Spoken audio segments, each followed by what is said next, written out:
Hey guys, Retro Badger here. Hope you're all well.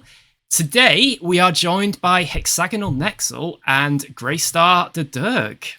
Hello, how are you two? It's been a while. Hello. I'm doing pretty good. Okay. Yeah. Good. So if you've been watching the channel over the last year or so, these names will be familiar to you. They've released a number of mods for Star Trek Bridge Commander. Not only do they release ships, but they also create interesting backstories and lore. We've seen snippets of Greystar's ship pack, which has led to many questions being asked about the backstory, which, if I'm honest, I'm a bit clueless myself, because it's such a varied and detailed universe that they've both created. So Greystar thought it would be a good idea if he came on with Hexagonal Nexul and talked us through some of his new ship pack. He's going to talk us through the ships and each species. So, Grey, to begin with, could you give us an overview of what the ship pack is called and what inspired you to create it? Okay, so originally, back in around the third grade for me, Right. is when I started coming up with sci-fi things. And originally, believe it or not, it was kind of a combination, a mix of Doctor Who and Star Trek. Oh, cool. Okay. So I kind of added my own elements in there. The first race I ever created were the Magmarians, which is what we'll be covering today. And I had a friend who I incorporated the Waithian for, Okay. which they are rival species. And we had this kind of lore of, hey, maybe these two species shouldn't fight. Maybe they should, come together. And ever since then, I've been finding more and more ways to develop this pack and expand my knowledge on these things. Almost everything that I have is made off of a scientific basis, which I find really cool. And Right. if I am to say this is not to brag or anything, but I believe what we have created is above any other sci-fi in terms of technology. The main Okay. species that we have now, well, that I'm working with now, is in the present time where the story begins, 273 universal cycles old. And Right, so just to explain as we that keep for going, people, sorry. So that is basically the entire time span of the universe times right, 273. yep, and I Right. have the species living up to around, well, not living up to, but right now there have been hints of up to 1,800 universal cycles in the future. Right. However, that strange, mysterious ship that was shown is The unknown still ship. even more powerful. Yeah. But yeah, Little I've 28-meter That's given ship. Jean-Luc some nightmares, I think, after the little encounter that it had. yeah. But I've as the years have progressed, I have continued to grow more and more, and of course, as I've gone through school and learned the sciences and, done my own research, I've developed more and more technology for them, which is kind of cool because the species evolved with me in a sense. I see. Right. That's really cool. So it's kind of grown with you then, hasn't it? Yeah, it has. That's neat. What's the first thing you want to show us today then? So you mentioned there's two species that we're going to see today.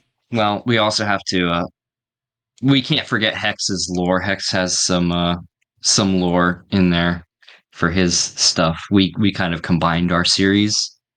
Okay. Yeah, that's So what I always get from you two, that you're a very close working team. So most of the time We when a can ship is released, you've both had input on it.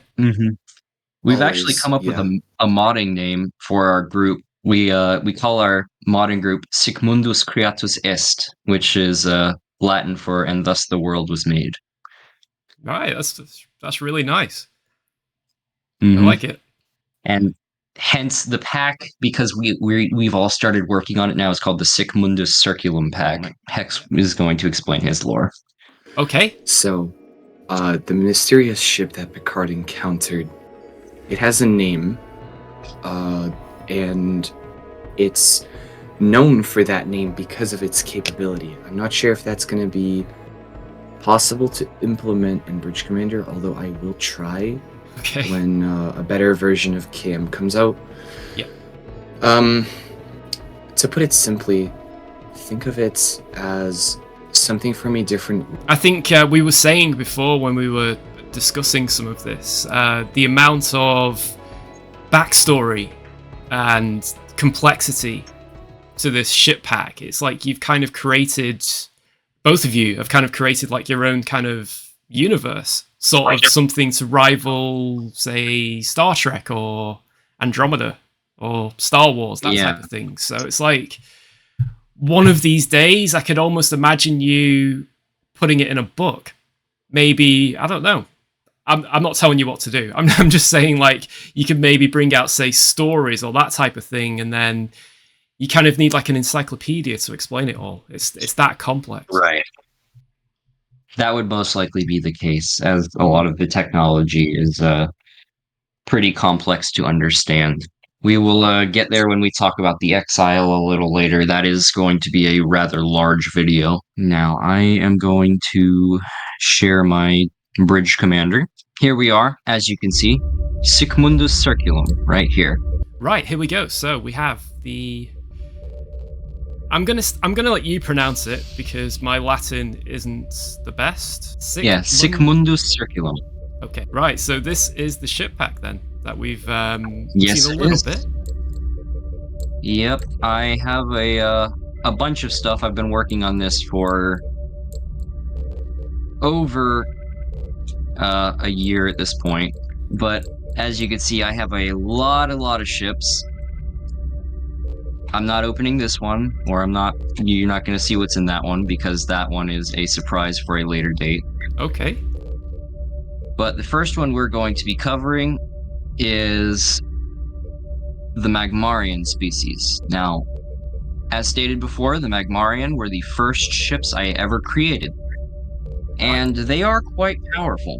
They have a bunch of temporal technology, and they were on the verge of interdimensional technology when they were suddenly halted, unfortunately, by the Watheon, which is another species that we will be covering. 3 ships and 2 here. Now I'm gonna go to Beyond the Galaxy. I'm gonna go against the Enterprise M for this one. Right, okay, so... And I'm gonna show you all this stuff, and I'm going to explain the weaponry. Right. We know how powerful the Enterprise M is, so this should be interesting. Oh, look at that. That's yes, the indeed. Sombrero Galaxy, I think. It might be, I think so. Right, here we go, so...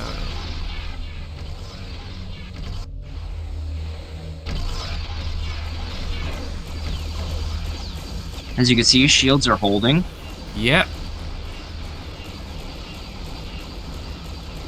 And I'm getting bonked around by the temporal singularities here. This shouldn't take too long. Okay, so how, if I could ask, this the species we're looking at now, what, yes. How many universe cycles ahead are they?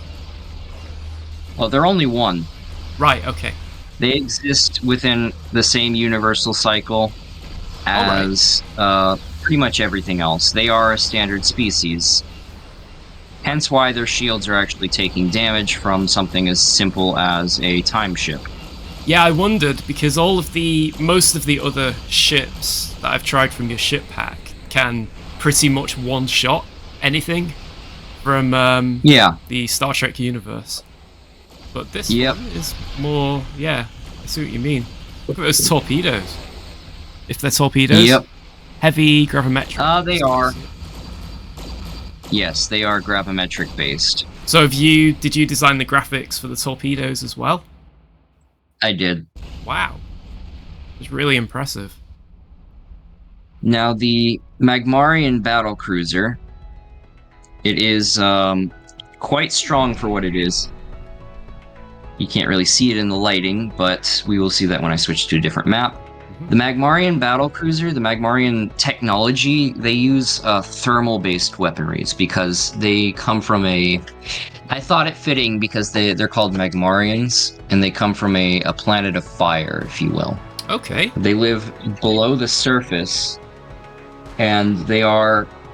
they're silicon-based. They are more insectoid-like than humanoid, and they have grown pretty advanced. They're one of the oldest species in the universe, in their universe anyways.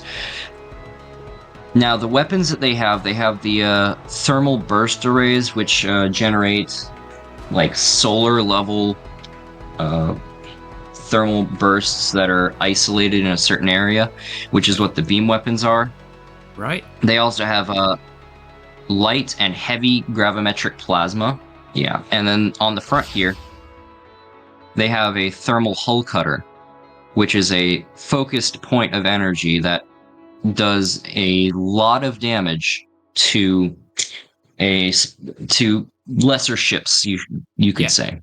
So the shields these things have, canonically they have skin tight shields. They use thermal shielding like they do in Star Wars, but to an extent, the area around the ship is almost entirely plasma, even in a false vacuum-like space. Oh, okay. That's different. Mm-hmm. Very different. Yeah. They also have a kind of armor system on these ships, which is, while I'm talking, I'm going to switch to the exploration vessel, which is a little weaker. They have a kind of armor that is, think of it kind of not like a non-Newtonian superheated fluid, and once the hull is breached in certain areas, it will harden into a new layer of armor. Wow, okay. Now, Almost this sounds one, it is a little bit kind of organic in a way. That. Yeah.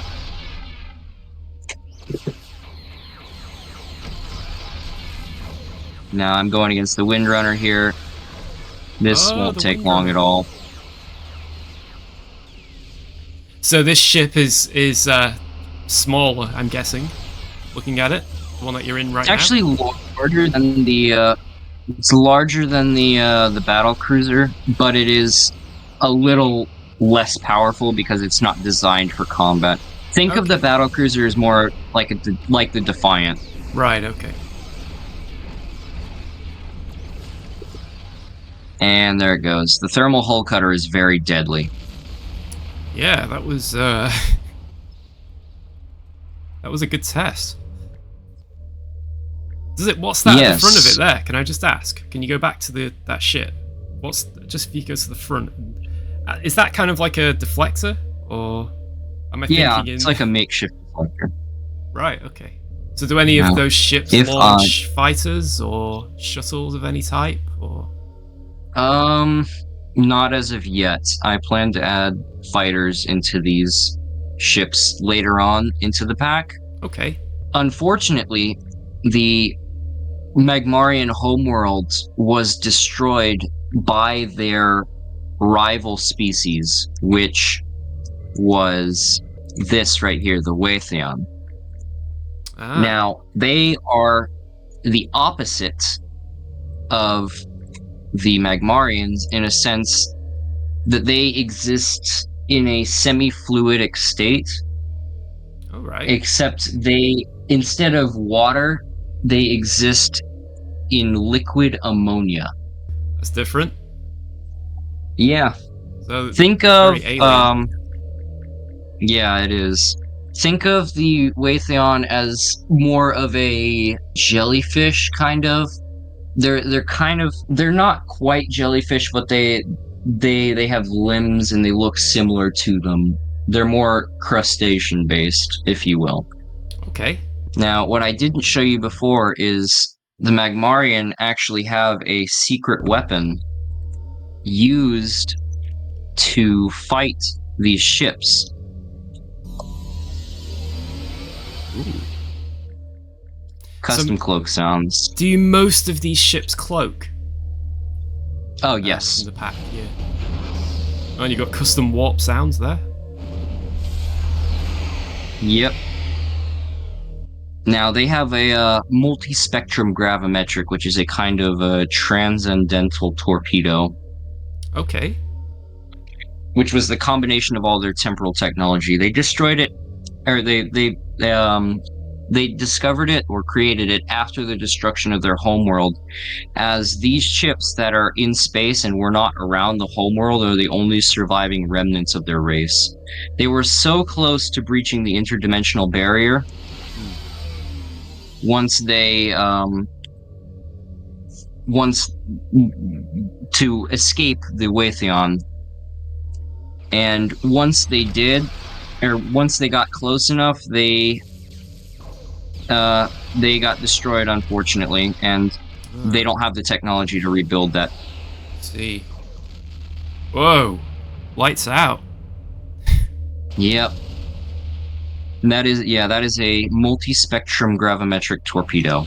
That's interesting. So I noticed the ship just like completely disappeared. Is that like because is that a bridge commander thing, or is it because it's of what the weapon does? Is it like a unique? It's what the weapon does. It has a large amount of damage and a large blast radius. Okay.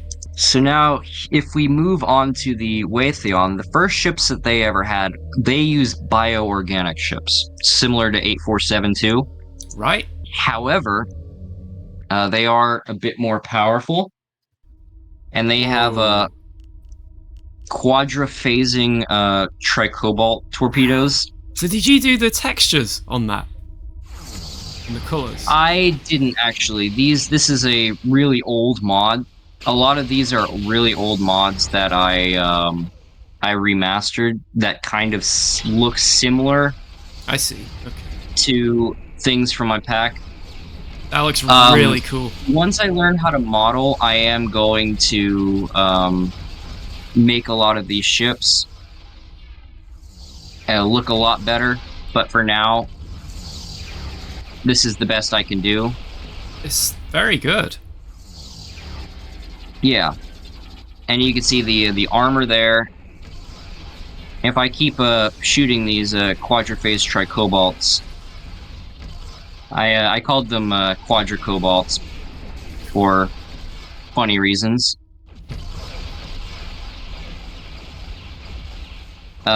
If any of those get through the shielding, which they did not, unfortunately, that would have had the same effect as the multi-spectrum gravimetric. However, it did lower the shields enough for me to finish them off.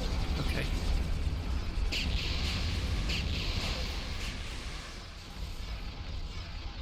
Now, on the front here, it has a rapid reload short torpedo burst because of the bio weapons on the front of it, the bioelectric discharge weaponry.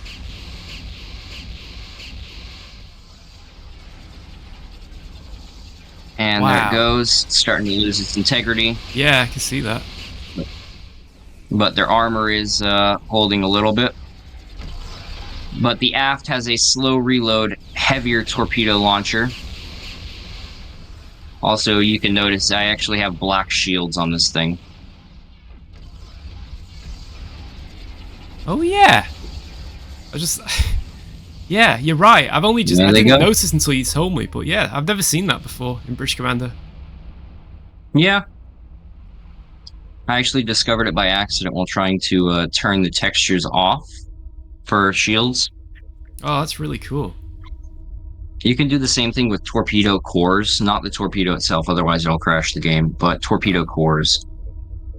Now, the next ship is actually an assimilated Magmarian ship, or they took the design from it anyways. Okay. And they grew their own technology around it. Ooh. It's a slightly more powerful, and it has biomatter hull cutters similar to the Magmarian. I can hear those sound effects. They're really good. Really good. Yeah. Some of the earlier ones were made by Hexagonal Nexul, and of course the other ones, well, a lot of the newer ones are made by me, but Hexagonal Nexul still helps with a lot of them. Yeah. I think that's one thing that surprised me is how much work, like how time consuming it is just to make one ship in Bridge Commander. It's incredibly it is time-consuming. very time consuming, especially the modeling, as you told me, Gray. Yeah, the modeling takes a long time, years to learn. Yeah. It's the As you can see, too. It's a lot of work. Yeah. As you can see, they are. We are taking them down a lot faster. That's interesting what's happening with the subsystems there. How they're kind of like flickering, like when you hit them. So. Yeah, that's because the armor is regenerating. So we got. It's kind of a bug in Bridge Commander, but I kind of find it. I kind of find it kind of cool. It kind of looks a bit more real, doesn't it? That way, like it's not because in reality nothing would work 100% perfect. If a ship was being damaged, the readings would be all over the place, wouldn't they? So that's I think that's pretty cool. That biomatter hull cutter just cut off the wing and the front there, and now we get to finish them off. Oh, that's cool. And I also did custom cloak sounds. Oh, wow. Because they are bioships, they have biomask cloaking. Oh, that's really cool. And custom warp sounds.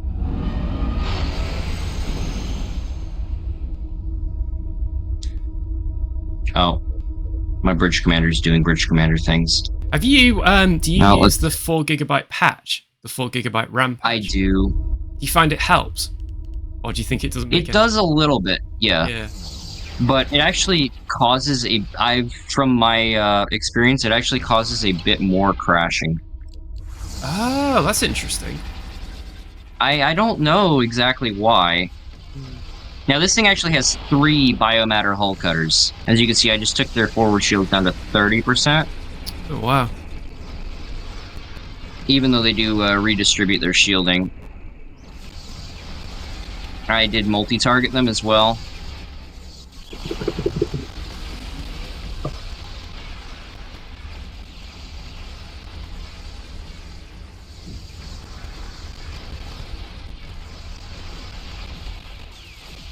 Now this is the refit for that.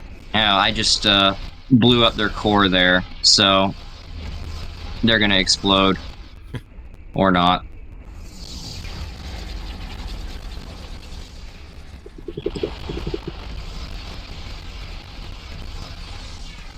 Sometimes the game, when it's about to crash, will not generate the explosions. Yeah. Yeah. It's the game saying, "Oh, I've had enough of you."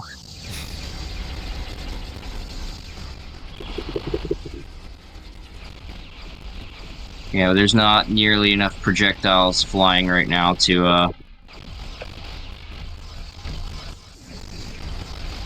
crash the game. I don't think. I'm gonna jinx it. I know I am. I just stripped off their outer layer there. Yeah, the bio quadricobalts are quite insane. But there it goes. Let's see if I can get a warp sound without it crashing my game. Oh no. Good luck with that. Oh, there it goes. I thought like we could put this into. I think because it's so complex, we need more than one video to cover this. Yeah, I agree. This is going to be a multi-video series, especially when it comes to the Xerohymid lore and the Tridophian lore. Yeah, leading up to things like this. Okay. Yeah, Let's go against an 8472 ship. That should be fun. To show you just how more advanced the biotechnology is.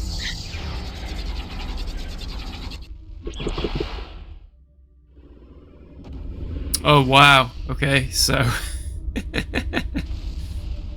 Yeah. Gosh. Now we can,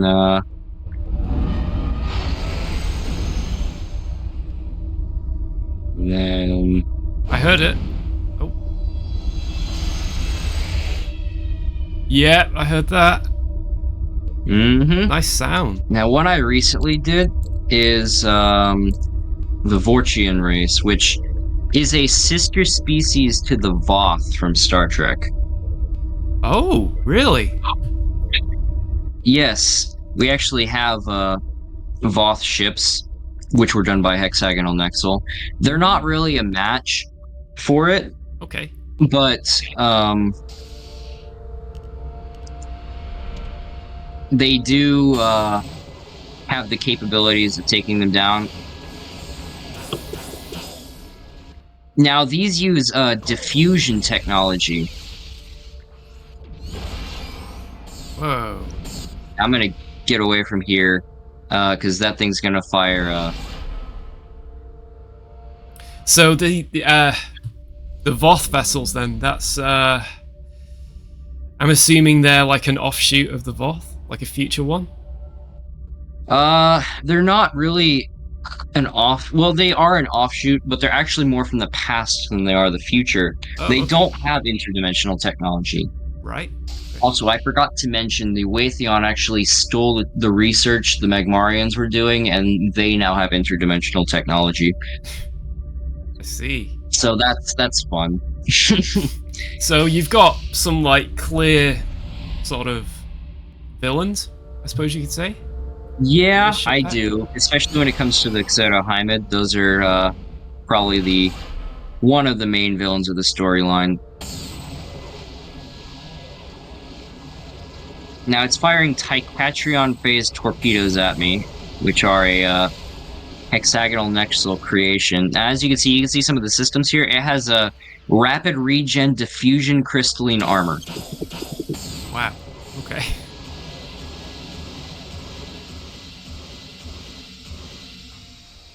Oh, look at those torpedoes. Oh, wow. I've never seen a disruptor look quite like that. I hope those hit, because if not, I'm gonna be in trouble.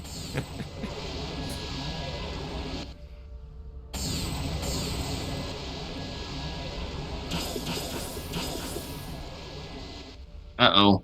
Oh. As you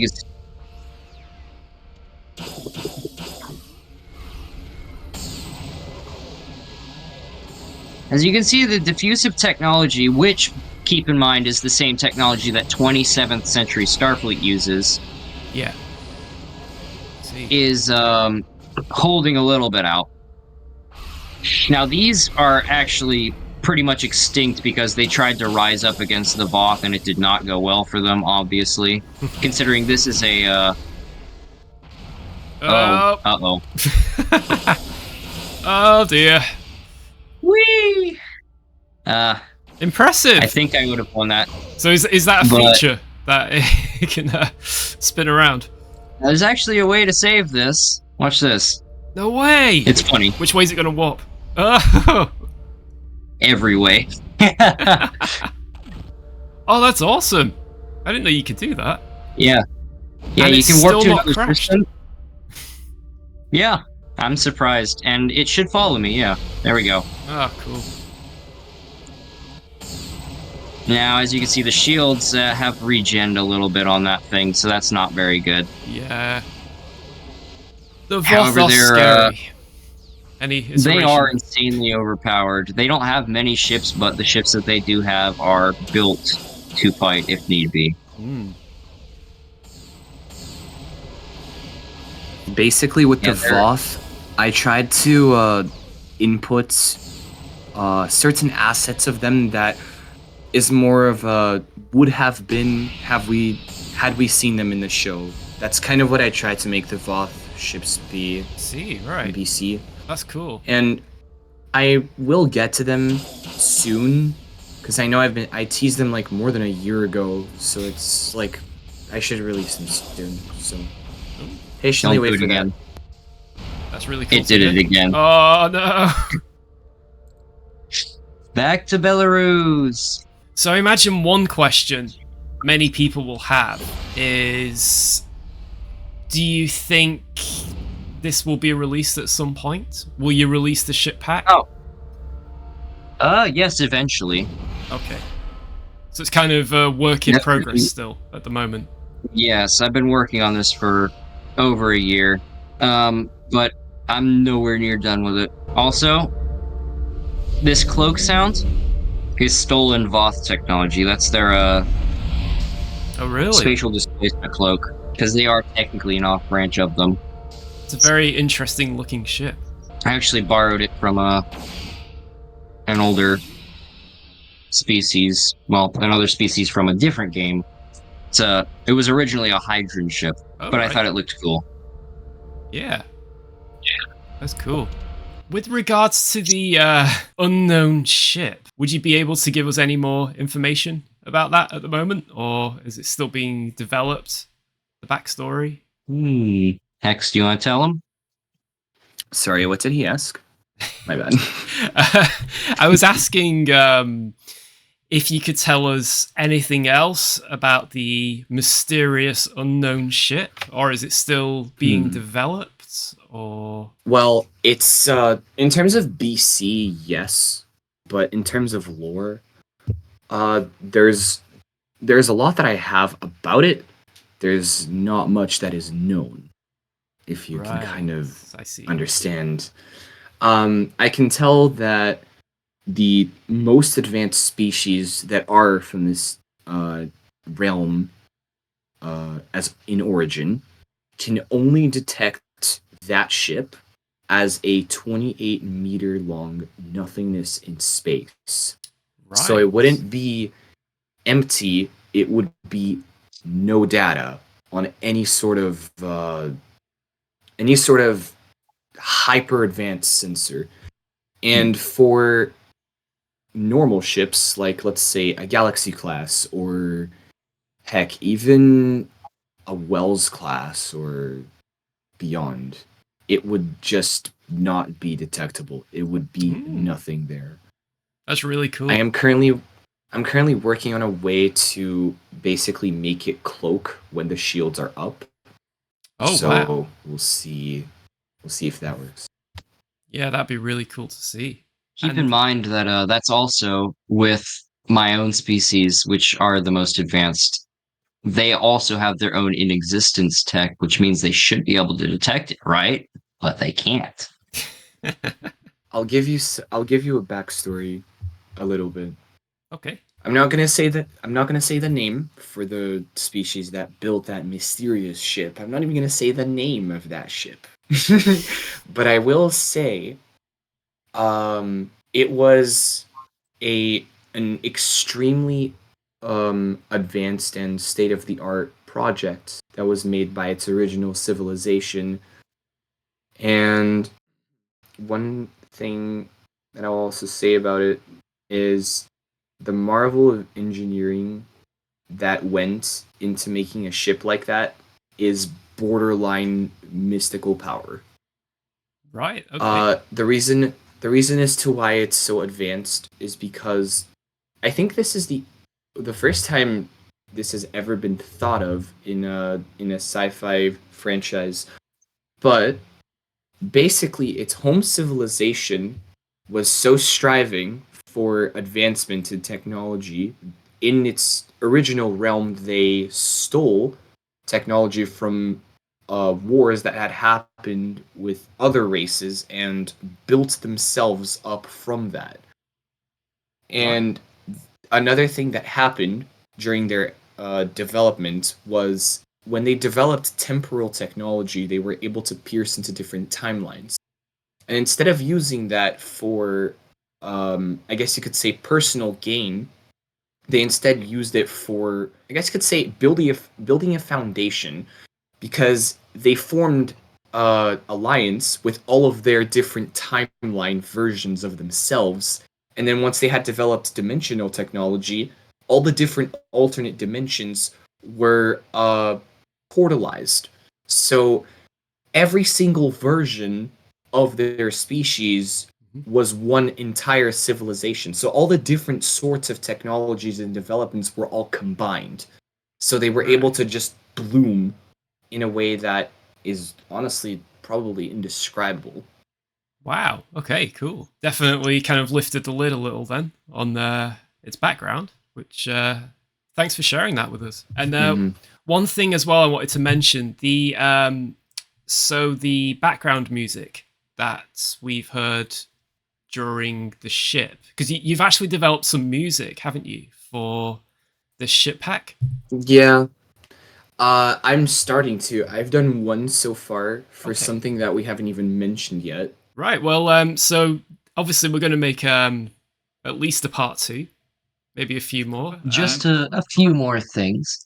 Yep. One, the Trudophians, unlike the mysterious ship race, could not branch out into different dimensions because in their entire circulum there is only 3 kinds of themselves, one of which are so advanced that not even the Trudophians know what they are. They were the origin species, if you will. Right. But we won't. We'll learn about those later when I'm going into the later lore in Act 6 of And this hint, story. this more advanced Tridophian species plays a crucial role in the storyline. Mm-hmm. Right. There's 3 species because they actually been searching for other species like themselves. In fact, they seed other realities to see if they can create more beings like themselves because of how we'll call them a thermodynamic miracle, if you will. Okay. They are so impossibly impossible that something like them is insanely hard to find in even any reality where the laws of physics were devised by a madman. Okay. That's interesting. Right. Okay. Well, that's really neat. I think it's probably as well. It may be worth. I mean, I don't know if you've set up like a blog or anything like that, but it might be neat to perhaps list everything out. So if people are interested in reading more about it, perhaps like with the background. Yeah, I began writing a little bit of it. Somebody wanted to know the exile lore the other day. Oh I yeah. will tell you, in order to explain the lore of the exile, I have to explain the Xerohymid lore, which the Xerohymid lore comes from another race called the B8777s, which is a complete thing, which were made by a group of scientists in a species called the Vexiolatans. And then those all kind of branched together, and I explained that to somebody the other day. I still have yet to write it out in its entirety, but the Exile lore, the Trudophian Xerohymid Aeon Wars, um, all that took about 2 hours to explain. So it's going to be quite a process getting through all this. Yeah. Cool. Right. Well, thanks for joining me today. I'd be interested to hear what everybody thinks in the comments about, first of all, the ship pack and also the backstory. What do you guys think of it? So thanks for joining me today. Yeah, of course, anytime. And we'll see you back on very soon. Bye for now.